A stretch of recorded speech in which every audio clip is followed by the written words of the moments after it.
We have found many galaxies that emit a lot of energy from the very center of the galaxy, from the nucleus of the galaxy. And so we're going to call them active galactic nuclei. One AGN can put out 1,000 times more energy and light than our entire galaxy.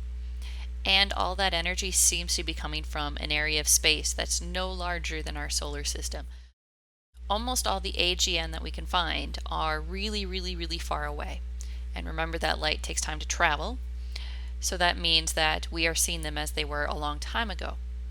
So it seems like AGN happened as the galaxies were forming, and then once the galaxies form and become stable, for some reason they turn off. Whatever is powering these objects is also shooting off jets of particles out of its poles. So here's a picture of an AGN with a jet shooting out. The AGN is in a galaxy here. It has jets shooting out of each pole. And these jets are absolutely huge. 100,000 light years or more? These are huge features on these galaxies. Historically, we have discovered these in many different ways and then realized that they were all the same thing.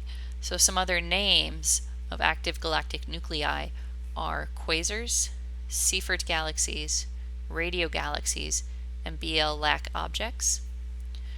Right. A quasar would be an AGN that is so far away, you can see the radio light from its jets, and you can see visible light coming from it, but you can't resolve the visible light, so it looks like a dot, like a star, so it's quasi-stellar, it's a quasar. If your AGN was close enough that it could be resolved, so you can actually see the galaxy, it was called a Seyfert galaxy. Some of these were detected first because of the radio lobes from the jets, and those were called radio galaxies. And you would call it a BL-LAC object if you were viewing it down the jet. So you just saw the jet coming right at you. We would have called it a BL-LAC object. But it turns out that all of these are active galactic nuclei in galaxies. So astronomers had a little bit of a problem trying to figure out what could make this much power from such a small area. About the only thing that'll work is an accretion disk around a supermassive black hole.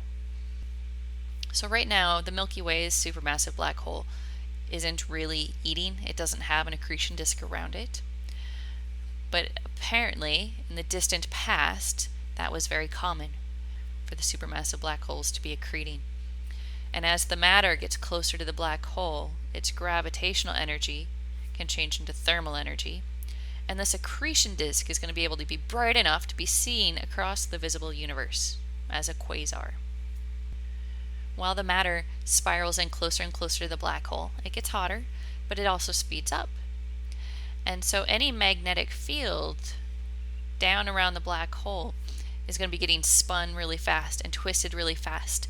And if any charged particles get affected by that magnetic field and get trapped, they can be shut off along a magnetic pole. So that would explain the jets as well. Here is an animation of an accretion disk around a black hole.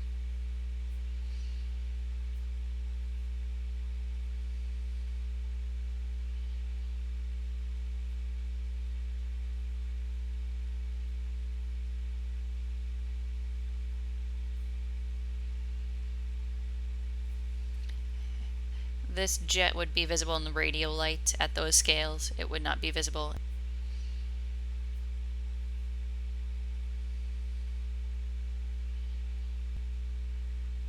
We have actually seen a jet that has plowed into another galaxy.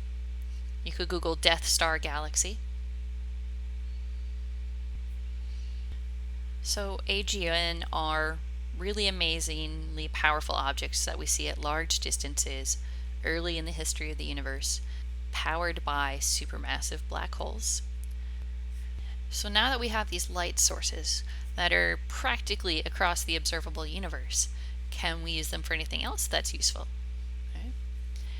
Quasar light has to travel through the universe to get to Earth.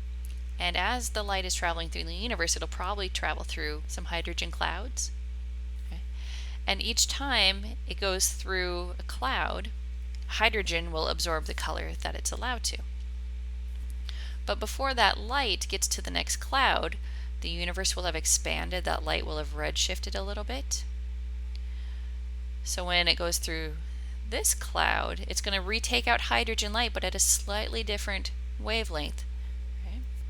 And then that light travels through the universe, getting redshifted again, getting stretched out. So by the time it reaches another cloud, then it can take out the hydrogen wavelengths again. Okay? So by the time that quasar light gets to us, not only can we study the quasar from the original spectra, but we can figure out the distances to all of these intergalactic clouds. Not only can we get their distances because of the redshift and the expansion of the universe, but we can also look at the compositions of these clouds of gas. Right? And that helps us figure out that the early universe was only hydrogen and helium.